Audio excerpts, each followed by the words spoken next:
Let me ask you something. Have you ever been on a date or in a relationship and felt like the other person just didn't get you? Not because they were a bad person, not because there was no attraction, but because you were operating from completely different realities? If you're in the diaspora, I think you know exactly what I'm talking about. And today I want to get into why, honestly. Here's the thing nobody tells you before you move abroad. You're going to change.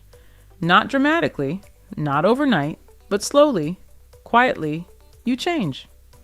Your pace shifts. Your standards shift. And the way you communicate, what you expect from people, how you handle conflict. All of it shifts. And the problem? The people back home don't see it happening. The people where you live don't know who you were before. So you end up in this strange in-between space. Too changed for home. Too foreign to fully belong here.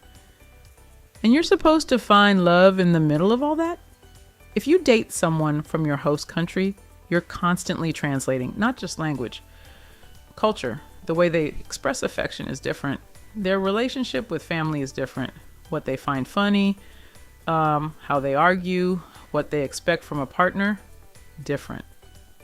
And some of it you can navigate, but some of it hits deep. Because when someone doesn't understand your family structure, or why remittances aren't optional, or what it actually cost you to get where you are, they don't understand you. And that loneliness is real. So maybe you think, okay, I'll date someone from back home. Same culture, same roots, easier, right? Not always. Because now there are other dynamics. They might have an image of what your life abroad looks like, and it's not accurate. They might expect you to come back or bring them over. There might be financial pressure, even if it's unspoken. And on your end, you might feel like you have to prove you haven't changed, that you're still the same person, but you're not. And that's okay. The tension comes from pretending otherwise. I want to say something uncomfortable. Money distorts diaspora relationships. When you earn in dollars or pounds or euros and your partner or family back home earns in local currency, the gap isn't just financial, it's psychological. You become the provider, the solution, the one who made it. And in a romantic relationship, that imbalance creates resentment, whether you want it to or not. You might feel obligated to give more than you can sustain.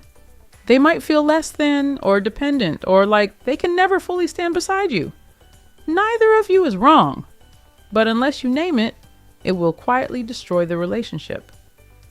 Okay, here's my actual take, the one I think gets overlooked. The real reason diaspora relationships are so hard isn't distance. It isn't culture clash. It isn't even money. It's this. Most people in the diaspora are dating a version of themselves that no longer exists. They're still showing up as who they were when they left, playing a role for family, performing familiarity for people back home, hiding parts of themselves at work, code switching constantly. And when you don't know which version of yourself is real, how can you let someone love you? Relationships require you to show up. But diaspora life sometimes trains you to disappear into whatever version of yourself is needed in the room. That's not a dating problem. That's an identity problem. And it's worth sitting with. If you're doing long distance across countries, I see you. Time zones, visa issues, the cost of travel, the exhaustion of video calls when you're both running on empty. Distance doesn't kill love, but it does kill rhythm. And relationships need rhythm, shared routine, physical presence, the small moments.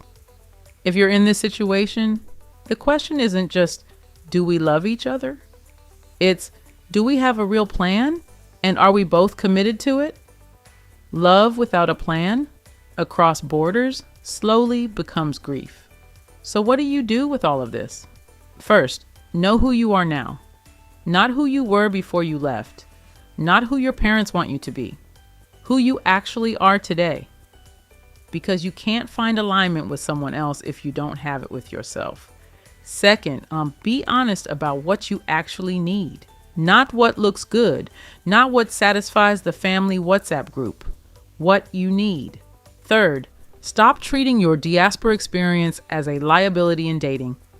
It's not a flaw that you've grown, changed, expanded. The right person won't need you to shrink back.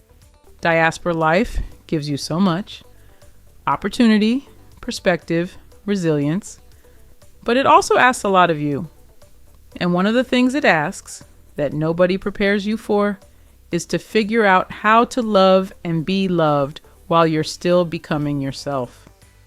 That's not easy, but it's not impossible either. And if you've ever felt like you don't fully belong in either world, you're not alone. You never were. Now I want to hear from you. Do you think it's harder to date someone from your host country or someone from back home? Drop your answer in the comments and tell me which part of this hit closest to home. If this resonated, share it with someone in the diaspora who needs to hear it. And subscribe, because we talk about this stuff honestly every week.